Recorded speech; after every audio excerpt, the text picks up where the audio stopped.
Picture a monk, 4th century Egypt, the Desert Fathers. He sits in his cell, 4 walls of mud brick, a straw mat and darkness. Outside, a sandstorm rages. Inside his mind are even worse storms. Memories, regrets, desires that won't die. Voices screaming for attention. The world says, do something, react, move, fight, flee. But the monk, he remains, hour after hour, day after day, year after year, unmoved. This isn't meditation. It isn't peace as we understand it. This is war. Spiritual warfare, and the weapon, the long peace.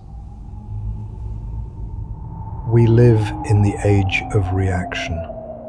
Something happens, you respond instantly. Someone says something, you fire back. An emotion surfaces, you must express it, share it, process it immediately. The algorithm rewards this. The culture demands it. But there were men and women who discovered something the modern world has forgotten. They discovered that the most powerful response is no response. Not suppression, not denial, presence, unshakable presence. The Romans called it gravitas. The Stoics called it apatheia. The Desert Fathers called it hesychia. We've lost even the words for it, but I'm going to show you what they knew and why it might be the only thing that saves you in what's coming.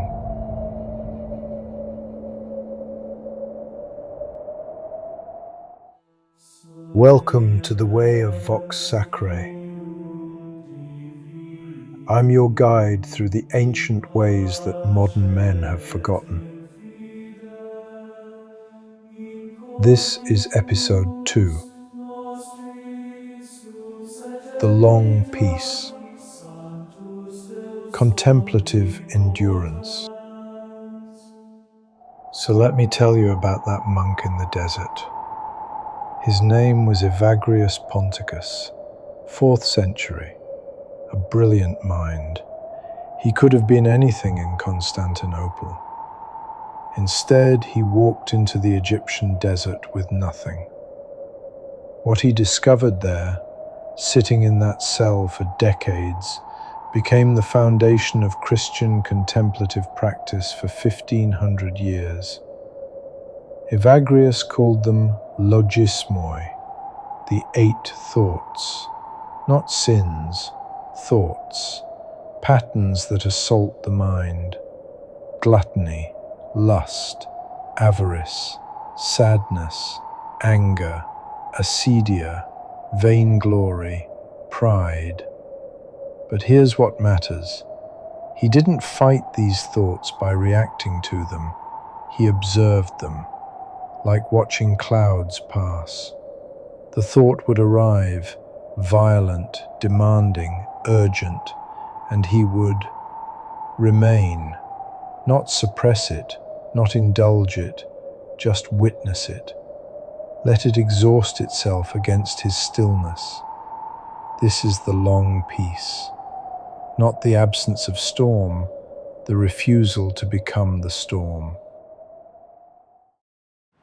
Let me show you the difference between reaction and response.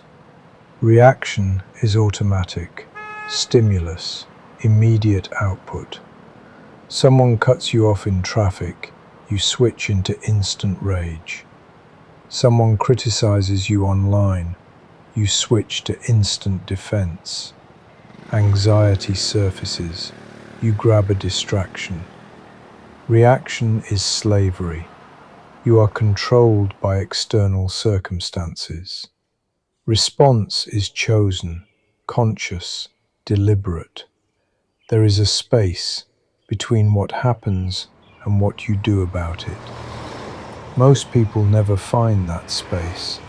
They've never been still long enough to know it exists. But the monk, he lives there. Here's a story from the sayings of the Desert Fathers. Αδελφός ήλθεν προς τον Abba Moses και είπεν. A brother came to Abba Moses and said, I was insulted by another brother, and I want revenge. Abba Moses filled a basket with sand. One had holes. He carried it on his back. Another had no holes. He carried it in front of him. The brother asked, What is this, Father? Moses replied, The basket behind me holds the wrongs done to me. They leak away. I forget them. The basket before me holds my own faults. I keep them in sight.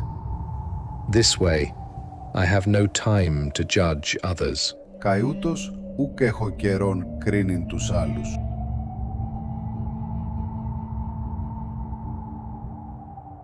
This is response, conscious architecture of attention. You cannot control what thoughts arrive, but you can control which ones you feed. The long piece is learning to let the rubbish basket leak.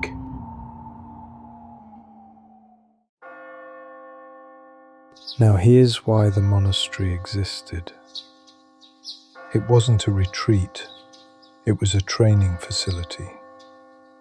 If you wanted to become special forces, you wouldn't read about discipline. You'd go through selection, a controlled environment designed to break you and rebuild you. That's what the monastery was. The Rule of Benedict created a rhythm so precise, so relentless, that it rewired how monks experienced reality. 8 times a day the bell rang. Matins, lauds, prime, terce, sext, none, vespers, complin. Every 3 hours you stopped, you returned to center, you remembered what was sacred. This isn't about being religious, it's about interrupting momentum. Without interruption, you disappear into reaction. The hours created pause points, architectural interruptions. This is how you build the long piece into your nervous system. Repetition creates rewiring.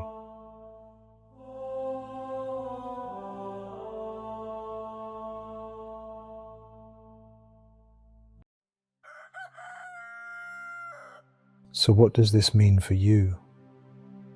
You're not joining a monastery. You have responsibilities, but you can borrow the technology. Start with 2 markers, dawn and dusk. 5 minutes in the morning, 5 minutes in the evening. No phone, no input, just presence. I had to learn this the hard way. Nothing else worked until I learned to stop. Pray if that's your tradition. Read a psalm. Sit in silence. It doesn't matter. What matters is the pause. Over time, something changes. The space grows. An insult arrives, and there is choice. Anxiety surfaces, and there is room.